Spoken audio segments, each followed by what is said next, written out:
Lea Salonga on Disney roles, crying at cop demon hunters and discrimination she's faced. Crying like a baby is not the kind of reaction in-flight entertainment usually evokes, but when Lea Salonga was watching Cop Demon Hunters, in which she has a minor singing role, on a recent trip, that was what happened. I wept, recalls the 54-year-old Filipino singer and actress, famed for being the singing voice behind two beloved Disney characters, Jasmine in Aladdin, 1992, and the eponymous heroine in the 1998 movie Mulan. I watched it on a flight, and I was like, why is this movie making me cry so much? Another work that made her cry buckets was Maybe Happy Ending. It's quite the successful South Korean musical, and then it made its way to Broadway, and it won all of the things. It's such a gem. If there's anything that those productions have proven, it's that there is a demand for this kind of Asian storytelling.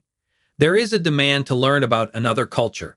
Salonga will return to Hong Kong for a special one-night-only concert on January 10, 2026, at Hong Kong Disneyland for the park's anniversary celebrations, 2 decades after she performed for the park's grand opening. She will sing some of her all-time classics, such as Reflection from Mulan, whose lead character is still dear to her heart.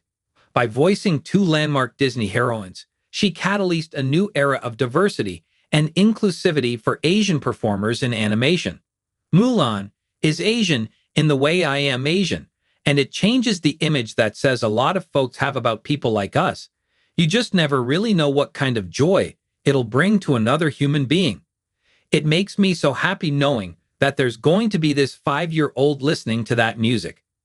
The Cop Demon Hunters soundtrack has earned 5 Grammy nominations for 2026, while Maybe Happy Ending won 6 Tony Awards in 2025. It is this global recognition for Asian-led productions that Salonga says fills her with so much hope. The project that Salonga is most anticipating is her work on the forthcoming DreamWorks animation film, Forgotten Island. It will be the studio's first production to center on Filipino culture, featuring the story of 2 best friends in the magical world. She has already begun recording for the film, which is scheduled for release in autumn 2026.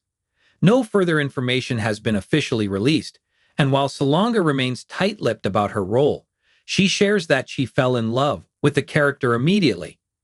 The production comes 37 years after Salonga first shattered Broadway's bamboo ceiling with her performance as Kim in Miss Saigon, during a time that held limited opportunities for Asian performers. Decades on, she has seen a tangible increase in Asian representation on stage and screen, marking a shift from the early days of her career. Back then, even as the first Asian actress to receive a Tony Award and the first Filipino to have a star on the Hollywood Walk of Fame, she faced discrimination in the industry because of her racial background. I've been refused an audition just because of who I am and where I'm from, and that had never happened to me before. And this was already after I had a Tony in my hand, she says. When you walk into an audition room as a person of color, you've got to be twice as good as everybody else in the room, and you're not entitled to anything. Be ready to be rejected a million times. She has given the same advice to her son Nick, who is also pursuing a career in acting and singing. I give him the real score, she says. It's like, just because you're my kid, do not expect anything to happen. Offstage, Salonga has been a vocal advocate for authentic representation. She has publicly criticized Hollywood for whitewashing and used her platform during the COVID-19 pandemic to speak out against anti-Asian racism and gendered violence. She has lent her voice to 2 key initiatives: a 2020 Asian American Town Hall condemning xenophobia and a 2021 forum, #OppiWomenStrong, where she joined us politician Hillary Clinton and others to dissect how xenophobic violence disproportionately affects Asian American and Pacific Islander women.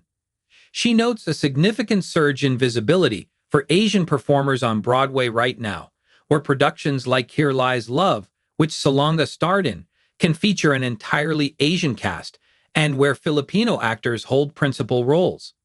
I'd like to think that, thanks to these shows, and also Hamilton or Les Miserables, which have cast Asians as leads, It's not that big of a deal now that Asian actors are in this space, as long as race is not that uncredited character. If that can happen for one show, it can happen for another show. So I'm hopeful that we'll get to see more storytelling from that part of the world. That is what I'm looking for: original Asian stories.